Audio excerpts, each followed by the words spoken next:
Today, we're going to be diving into a review of the AngryMiao Compact Touch, also known as the 65 less R2. This isn't just any keyboard, it's an artisan quality, pre-built custom keyboard that has caught my attention for its exceptional features, build quality, and sound profile. And for those of you who are drawn in by aesthetics as much as functionality, this beautifully made keyboard comes in 3 stunning colorways that you honestly have to see for yourself in order to get the true feeling of how amazing these keyboards actually look in person. Seriously, I'm impressed. Upon opening the luxurious and very much over-the-top briefcase packaging, you're greeted with the keyboard itself, neatly encased in a quality sleeve for added protection. But that's not all. Inside, you'll find a set of extra PCB strips, a complete set of springs allowing for customization of the keyboard's feel, manuals and guides for easy setup, and an extra bottom foam adjustment pad for those who like to tweak every aspect of their typing experience. This keyboard also has a 2-stage adjustable leaf spring mount with 8 different combinations of springiness that you can do. It allows for the typing experience to honestly feel so much better than any other keyboard I have tried because of how reactive and soft it feels. What is not included, unfortunately, is a USB-C cable to charge and connect the keyboard to the computer, but more on that in a bit.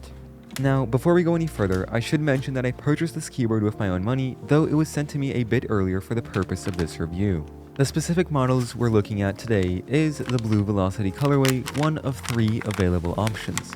This bundle version ramps up the price to $550, but includes AngryMiao's custom Glacier Dark keycaps for ultimate transparency and their Icy Silver Pro switches. These transparent switches not only highlight the incredible RGB on this keyboard, but also provide a sound that is nothing short of incredible. Right out of the box, this keyboard sounds incredibly thocky and well made thanks to ample lubrication on both the switches and the stabilizers, eliminating any scratchiness and friction for a superior typing experience. It honestly sounds like a dream and definitely much better than anything else I can personally build. Take a listen.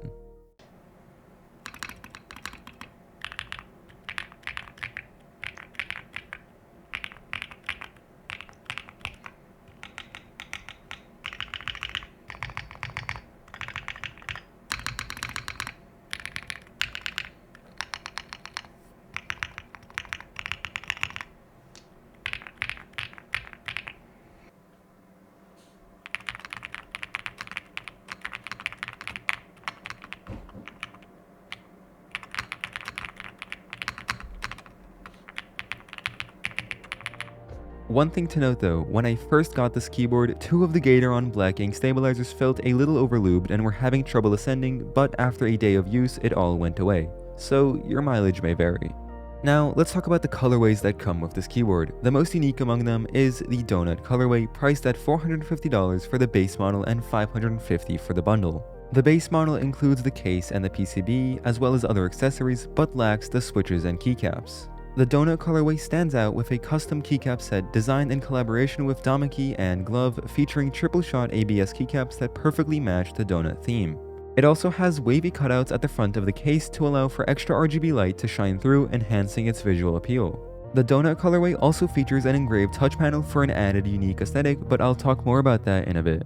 The Blue Velocity colorway, which I have here right now, shares the same price point but offers dark Glacier keycaps instead and has a slightly different cutout on the front for the RGB. These dark Glacier keycaps are indeed transparent and look amazing with the Compact Touch's RGB settings. The most affordable option is the Snow Peak colorway, a clean 2-tone white keyboard at $400 for the base model. If you're opting for the bundle version, it adds AngryMiao's excellent Icy Silver Pro switches, pre-lubed stabilizers, and thoky's BOW die sub keycaps, though it lacks the RGB cutouts found in the other colorways. If you, however, don't like any of the colorways or want to change things up every once in a while, AngryMiao will be selling 2 custom front covers, the Flash and Laser, with each of them coming with their own front RGB engravings as well as glass panel engravings. So I've been using this keyboard for about 3 weeks and I have quite a lot of positive things to say about it, but also a few negatives. But first, we have to talk about the features of this keyboard. So it's a 65% keyboard in the body of a 60% happy hacking keyboard format. That means that the keys are perfectly symmetrical on both sides, and a couple of keys had to get switched around and hidden in order to achieve this. But what AngryMiao did with their keycaps is pretty weird. They decided to use the HHKB layout, but they kept the caps lock key instead of changing it to control. Now, this is a really easily fixable thing with their software, but it's an odd choice to make. It's like they went 90% of the way there, but chickened out at the end. If you do want something a little closer to an HHKB, AngryMiao offers a separate split backspace PCB if that sounds more appealing. Well, you may be wondering where the arrow keys are if it's marketed as a 65% keyboard. Well, that's what the glass touch area below the spacebar is for. It essentially acts as the arrow keys with a short swipe in any of the 4 directions, doing one keystroke, while sliding your finger and holding it just presses down that arrow key. It actually works surprisingly well and has 3 different sensitivity levels. My only real complaint is that swiping up and down, given how little area is allocated to the glass panel, is pretty finicky. I can get it to work about 90% of the time, but that other 10% is just a little annoying. But I do have to say that after using this keyboard for about 3 weeks, I actually find these arrow keys really intuitive and useful. In fact, I've become so accustomed to this style of arrow keys that I've actually found myself swiping below the spacebar on other keyboards and being annoyed that I can't access the arrow keys. The touch panel has also been improved from the first revision of the board, as it now features glass for improved sensitivity and accuracy as well as improved scratch resistance. It is a really cool feature and I don't really see it as a downside for this keyboard, it just takes a little bit of time to get used to. I genuinely find myself to be more productive with this style of arrow keys than traditional arrow keys. The keyboard's connectivity options are pretty versatile, with the ability to use the keyboard wired via Bluetooth or through a 2.4 GHz wireless connection. The second generation Compact Touch now supports 2.4 GHz hardware in combination with the AM Sniper 2.4 dongle for low latency 2.4G wireless connectivity. Now, I did use the Bluetooth feature for more than 2 weeks prior to getting the dongle, and I haven't really noticed any of the funky Bluetooth stuff that a lot of the cheap keyboards seem to suffer from. I also saw no noticeable latency with the Bluetooth mode, but then again, I'm not exactly playing ultra competitive games with this keyboard. I did happen to buy the 2.4 GHz dongle separately, which costs 30 bucks and is not included with the keyboard, unfortunately. It comes with a really nice USB A to C cable that is for some reason not included with the keyboard, some other accessories, and of course the dongle. The dongle is able to use both USB-C and USB-A and is fairly easy to set up using the software. I haven't really seen any crazy difference in latency, the only difference being that the keyboard no longer takes a second to connect via Bluetooth when waking up from sleep. So yeah, this keyboard is wireless, which means it has a battery. It has a 5000 mAh cell, which is the same size that many modern flagship phones have. So battery life is really both a hit and a miss depending on what setting you're using the keyboard for. If you're using the RGB in low brightness or have one of the effects that light up only when you hit a key, which I honestly really prefer, I've had the battery last over a week and I could probably stretch it for about 2 weeks.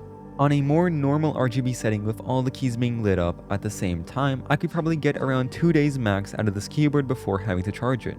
On the bright side though, it does charge pretty quickly, taking only about an hour to reach 100%.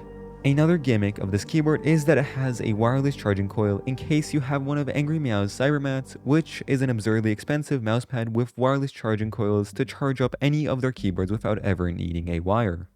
Now, let's talk software. All AngryMiao keyboards use their own software, AM Master. The software itself is pretty janky. It's not anywhere near as clean or intuitive as even arguably worse software programs like Razer's Synapse. Now, you can use the keyboard perfectly well without the software, but AM Master allows you to change what each key switch activates, as well as allows you to upgrade the firmware for the keyboard and the dongle. One weird and pretty specific thing is that if you use NZXT's CAM software, you have to fully close it in order to use AM Master. The software does what it's supposed to do, and you really don't have to touch it after you're done setting up your keyboard. The software is a little bit janky and rough around the corners, but it does its job just fine. Now, this is a really expensive keyboard. It's not perfect for everybody, but it is absolutely worth the price. From the amazing unboxing experience to the actual feel of the product in hand to the sound of the switches from this stock pre-built keyboard, it really exceeds itself. The keyboard will come out the 26th of February at 10 PM Eastern Time on AngryMiao's website. I know this isn't my normal video, but if you've gotten up to this point, thank you for watching, and I'll see you around.